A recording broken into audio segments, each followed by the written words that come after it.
Patna Shambhu girls hostel में NEET की छात्रा के साथ जघन्य अपराध को लेकर लगातार पीड़ित परिवार इंसाफ की आस में बैठा है।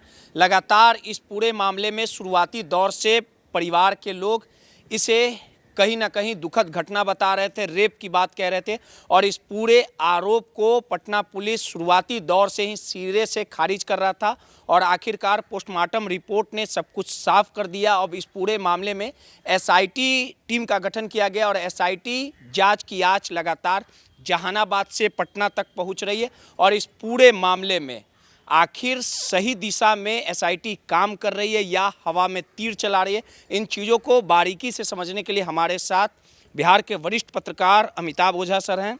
सर, इस पूरे मामले में एसआईटी जिस दिशा में काम कर रही है, जिस एंगल में काम कर रही है, आपको क्या लगता है कि तह तक पहुंच गई है, कड़ियों को जोड़ के एक बड़ा खुलासा होगा, सच सामने आएगा कि एसआईटी हवा में ही तीर चला रही है? अभी तक एसआईटी की जो जांच चल रही है वो हवा में तीर चलाने वाली चल रही है। अलग अलग कहानी प्लांट की जा रही है, उसी दिशा में चला जा रहा है। पुलिस ने पहले दिन से ही प्लांट किया कि वो जब ये जांच तो बात की बात है, जिस दिन पहला दिन जब पीड़िता को हॉस्पिटल में ले जाया गया तो उसी दिन से जब एफआईआर दर्ज होने के बाद से ही पुलिस ये प्लांट करने में लगी थी कि नींद की गोली ये खाती थी, डिप्रेशन में थी और पटना के एसपी ने साफ तौर पर कहा था कि नींद की गोली को ओवरडोज के चलते ये स्थिति हुई थी। 11 तारीख को सिटी एएसपी सदर ने कहा था, 13 तारीख को सीनियर एसपी ने कहा था और उसी बिंदु पे पुलिस की जांच चल रही है। पुलिस ने सर्च हिस्ट्री दिखाया था मोबाइल में कि मोबाइल की सर्च हिस्ट्री में नींद की दवाइयों की खोज है और वही पुलिस ये दावा कर रही है कि जहानाबाद के अरबल मोड़ पे एक मेडिकल शॉप से उसने पटना आने के पहले यानी कि जब वो जहानाबाद में थी तो 6 पत्ता नींद की गोलियाँ खरीदी थी। उसने यूपीआई से वो पेमेंट भी किया था। तो सवाल ये उठता है कि जब उसके पिता वर्षों से दवाइयाँ खा रहे हैं, उसको पता है कि उसके पिता दवाइयाँ खा रहे हैं, उनके पर्ची पर जो है वो दवाई का नाम लिखा हुआ है, तो फिर उस सर्च करने की क्या ज़रूरत थी उसको? वो क्यों सर्च करेगी जब उसे पता है कि उसके पिता भी कह रहे हैं कि हम तो वर्षों से खा रहे हैं, पटना में इलाज चल रहा है और हम नींद की दवाइयाँ खाते हैं। और नींद की दवाई ऐसा भी नहीं है कि वो ड्रग्स है, नींद की दवाई है। तो उसको सर्च करने की बात तो नहीं है कि पुलिस जो उसी समय जो आनंद फानन में दिखा रही थी, सर्च करने की जो बात कर रही थी, तो वो दावा में तो कहीं नहीं दिख रही है। जिस दुकान से दावा किया गया कि वो लेके गई और पटना चली गई, दुकानदार ने तो कहा कि अपने पिता के पर्ची लेकर आई थी। या क्या कोई बेटी अपने पिता की दवाइयाँ लेने जाती है? वो अपने पिता की दवाई लेने गई थी, दवाई लेने के बाद जो है वो आई है और उसके पिता तो अब तो कह रहे हैं कि दवाइयाँ मेरे पास था, हमको दे के गई थी। तो ये बात कहाँ से आ गया कि कमरे में दवाइयाँ या फिर दवाइयों के ओवरडोज के चलते हैं? अभी तक उसकी कोई ऐसी जांच में नहीं आया है कि वो नियमित दवाइयों का सेवन करती थी, नियमित नींद की गोलियाँ खाती थी। पटना पुलिस तक क्यों नहीं पहुंचना पा रही है? उसके पास इतना देखिए संसाधन है, देखिए आईपीएस की फौज है। अनुभव की कमी है। इससे पहले भी पटना में कई घटनाएं हुई हैं कि इस तरह कई मामले हुए हैं। जांच चलती है, जांच जैसे हवा में नहीं चलता है। आज आप नतीजा देखिए कि पिछले 15 तारीख को एसआईटी का गठन हुआ, उससे लेकर आज तक क्या नतीजा निकला है? कोई अधिकारी कुछ बयान नहीं दे रहा है। मीडिया में खबरें आ रही हैं, मीडिया में जो खबरें आ रही हैं ऐसा तो नहीं कि हमारे पास कोई भगवान बता रहे हैं, ये कर रहे हैं। पुलिस का जो सोर्स है उन्हीं से जानकारी हमारे पास भी आ रही हैं कि हाँ आज क्या हुआ, आज क्या हुआ। लेकिन कोई इसमें जब एसआईटी का जब गठन हुआ था तो डीजीपी ने कहा था कि एसआईटी डेली अपनी रिपोर्ट देगी आईजी को। इतना संवेदनशील मामला है, कहीं पुलिस का एक प्रवक्ता ही बोलता है कि भाई आज हमने ये जांच कर रहा है। हवा में चल रहा है, माहौल एक तैयार हो रहा है, जिसको जो मर्जी है वो यूट्यूब पे चला रहा है। उसके बाद आप कहते हैं कि हम नोटिस भेजेंगे, हम कार्रवाई करेंगे।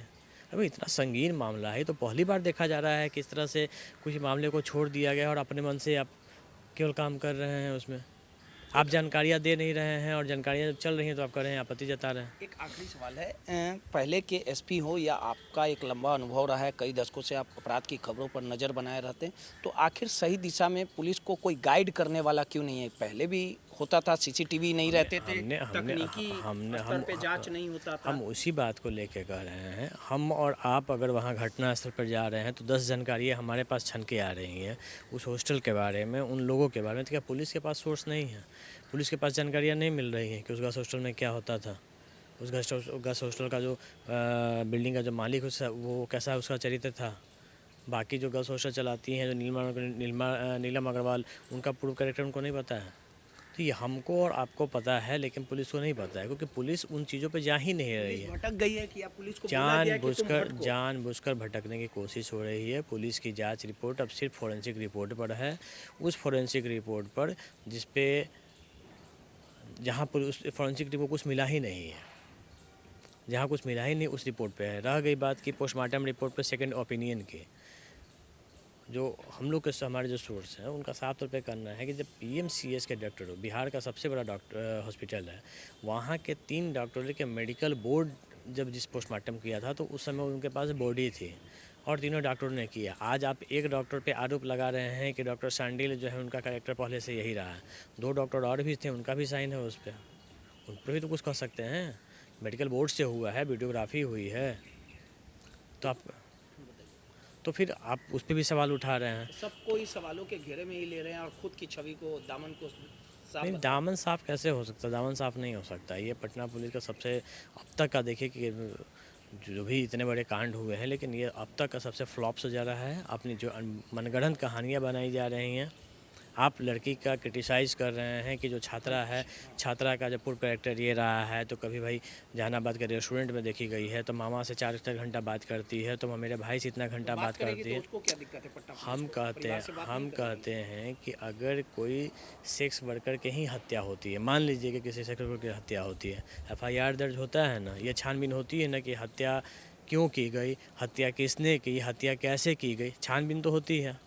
तो यानी कि आप उस तरह का केस बंद कर दीजिए। आप जिस तरह से लड़की का क्रिटिसाइज़ कर रहे हैं, कैरेक्टर क्रिटिसाइज़ कर रहे हैं, तो उस तरह का केस बंद कर दीजिए। आप नहीं कीजिएगा उस तरह का केस। इज्जत को तो और ढकने का काम वही किया बात जाता है, कर रहे समाज हैं, यही लेकिन यहाँ जो हो रहा है, यहाँ क्या हो रहा है? आप तो डेली जो लिंक जो दिया जा रहा है, जो वन पॉइंटर दिया जा रहा है, जिन लोगों को अखबार में जो खबरें छप रही हैं, वो क्या चल रही हैं? आप लड़की का क्रिटिसाइज़ कर रहे हैं कि वो नींद की गोलियाँ खाती थी, उसके बॉयफ्रेंड थे, उसका कहीं से चैटिंग होती थी, तो मामा के साथ करें। मामा भांजी का रिश्ता यहाँ इतना पवित्र था, ठीक है, हम नहीं कह रहे हैं कि आगे आने वाले दिनों में क्या जाँच में आएगा, लेकिन आप पहले जाँच तो कर लीजिए, सबूत तो ले लीजिए, उसके बाद खुलासा कर लीजिए। पटना में कई ऐसे खुलासे हुए हैं जहाँ रिश्तों के भी हम लोग को देखेंगे, रिश्ते भी तार तार हुए हैं, तो उसमें तो कोई कुछ नहीं कहता। लेकिन इस तरीके से जांच के पहले ही किसी निष्कर्ष पे पहुंच जाना, तो ये तो वही बात हुई कि आप स्क्रिप्ट पहले लिख लिए हैं और उसके बाद उसको स्क्रिप्ट के अनुसार आप जांच अपना करते हैं। इस पूरे मामले को लेके पटना पुलिस सब कुछ जानती है या पटना पुलिस के पास अनुभव की कमी है, या बाहर से कोई फील्डिंग कर रहा है कि पटना पुलिस को सच्चाई नहीं दिखाना है और एक स्क्रिप्ट, एक स्टोरी को तैयार करना है और स्टोरी को प्रस्तुत करके इस मामले से पिंड छुड़ाना है और बड़े बड़े चेहरों को बचा लेना है, ये मामला है? नहीं, देखिए, इसमें सीधा मामला है कि अगर 6 तारीख को जब पटना पुलिस को सूचना मिली थी, उसी दिन से ही जांच सही ढंग से शुरू हो जाती। अगर 11 तारीख को एएसपी ये बयान नहीं दिए होते कि नींद की गोलियों के ओवरडोज के चलते यह हटना हटी है, तब इतना नहीं होता। जो जांच चलती 6 तारीख से शुरू होती, अभी तक जांच खत्म हो गया होता, अभी तक जो आरोपी थे वो शिकंजों के अंदर होते, या फिर मान लीजिए कुछ तरह का मामला नहीं था तो वो भी खत्म हो गया होता, यूडी केस बन के रह जाता। लेकिन इसमें क्या हुआ कि शुरू के जो 4 दिनों की गलतियों को छुपाने के लिए जो पटना पुलिस जो प्लांट कर रही है, अपनी कही बातों को साबित करने के लिए कर रही है, अब सिर्फ जांच उसी दिशा में चल रही है। एक आखिरी सवाल है, रुपेश सिंह हत्याकांड हुआ था, एसआईटी टीम का गठन किया गया, बड़ा तामझाम दिखाया गया, रोड रेज का मामला बताया गया, एसआईटी में तेज तर्रार लोगों को शामिल किया गया और कोर्ट में जाते जाते ही पटना पुलिस के जो सबूत थे, चार्जशीट थे, सब दम तोड़ दिया और चारों आरोपी बरी हो गए। उतना ही नहीं, रुपेश हत्याकांड की जांच करने वाली टीम को बेस्ट इन्वेस्टिगेशन टीम का केंद्रीय गृह मंत्री का पुरस्कार भी मिल गया था।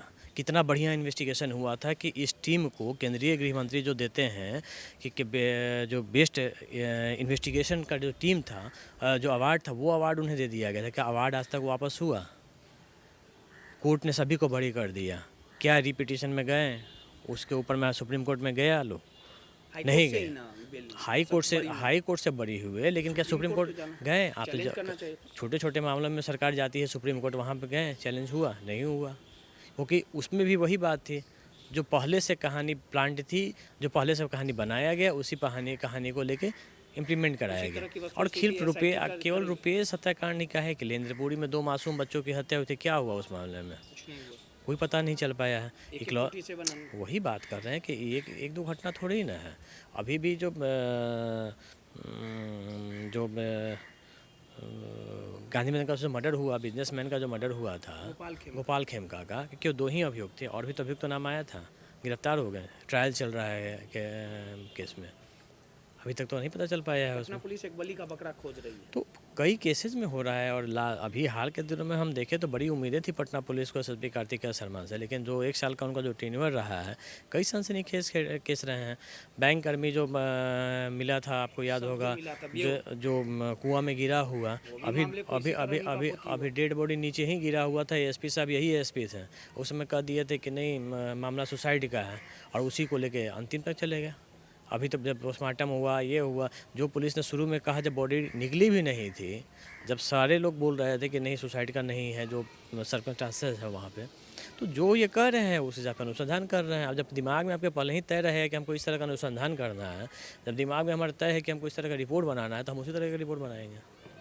सब कुछ स्क्रिप्ट तैयार हो बिल्कुल तैयार है। चलिए, सीधे तौर पे वरिष्ठ पत्रकार अमिताभ ओझा जी थे। साफ तौर पे उन्होंने बता दिया कि हालिया दिनों में जो घटनाएं घटी है, इससे साफ है कि पटना पुलिस की मंशा क्या होती है। स्टोरी तैयार होती है, हवा में तीर चल रहा है, और सब कुछ स्क्रिप्ट, कहानी, थ्योरी तैयार है। बस रूटीन और फॉर्मेलिटी के लिए प्रेस वार्ता की जाएगी, एक बली का बकरा खोजा जाएगा और पूरे मामले की लीपापोती कर दी जाएगी।